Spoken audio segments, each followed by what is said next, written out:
Today we are going to read The Pied Piper.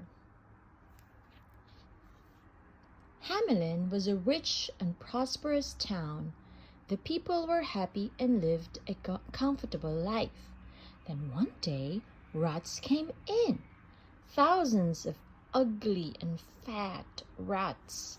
They gnawed their way into the houses, bit the babies in the cradles, scared the little children and the men and women alike. The rats were everywhere, in every nook and corner of the town. They ate away the breads and cheese, gulped the soups and milk, and tore the clothing and shoes to shreds. They soiled the food, and people became sick when they ate that food. The big, fat rats scared the cats and dogs too.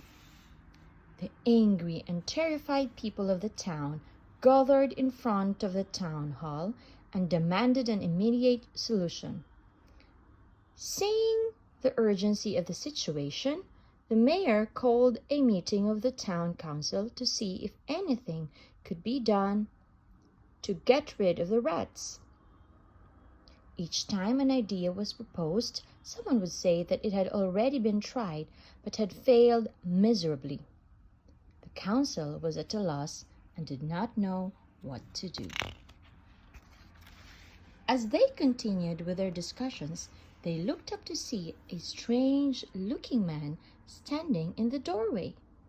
He wore a hat with a green feather on the side.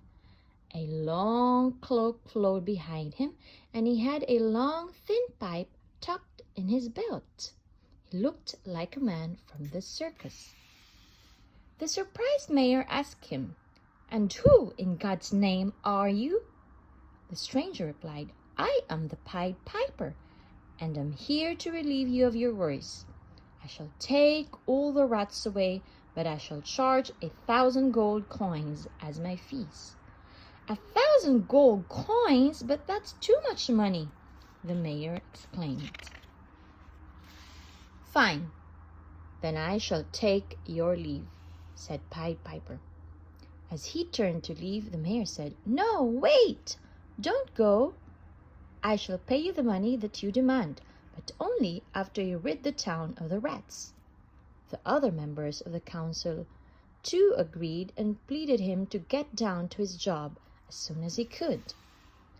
The mayor took the Pied Piper outside where the people of the town had gathered. Pied Piper spoke to them in a loud, booming voice.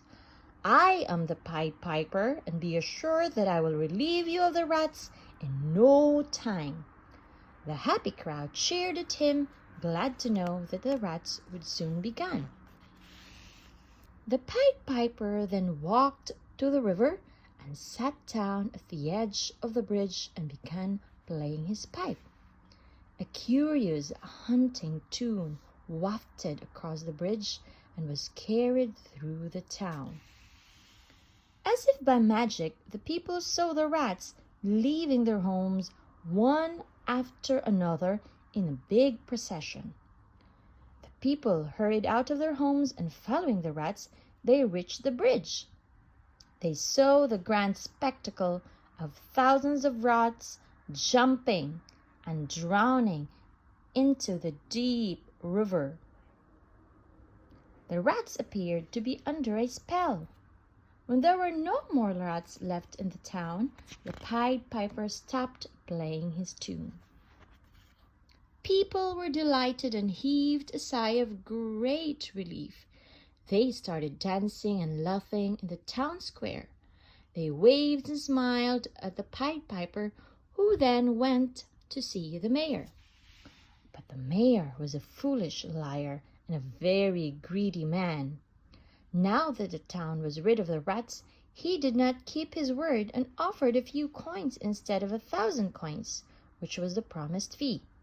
The piper became very angry and blamed the whole town for the mayor's deceit and vowed to punish them for having cheated him and not keeping their promise.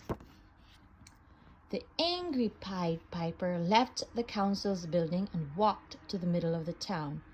He cursed the people of the town and began playing a lovely magical tune with his magical pipe.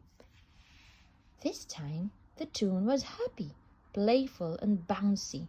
It trickled through the streets of the town like a stream and set the feet of every child in Hamelin dancing. The surprised grown-ups watched as all the children gathered around the Pied Piper. The piper walked ahead while playing his pipe continuously. Soon he reached the edge of the town with all the children following him in a procession. The music had a magical quality which mesmerized the children, and they happily followed the Pied Piper. Father and mothers ran after and called out to their children to stop, but they didn't seem to hear. A lame boy was struggling to keep up with the other children, but he too seemed very happy to go wherever the magical music led him. At last, the piper came to a cliff and stopped.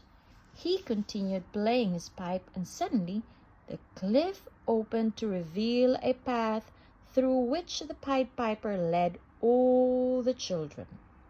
As the last child walked in, the cliff mysteriously closed again, never ever to open again. All the children of Hamelin were lost that day, and the town plunged into deep mourning. The people of the town had got rid of the rats but lost their children. They kicked out the wicked and greedy mayor and put up a fine statue of the Pied Piper at the center of the town. The streets wore a deserted look, and it was eerie and quiet without the sound of children. The town had to pay dearly for their mayor's greed. The end.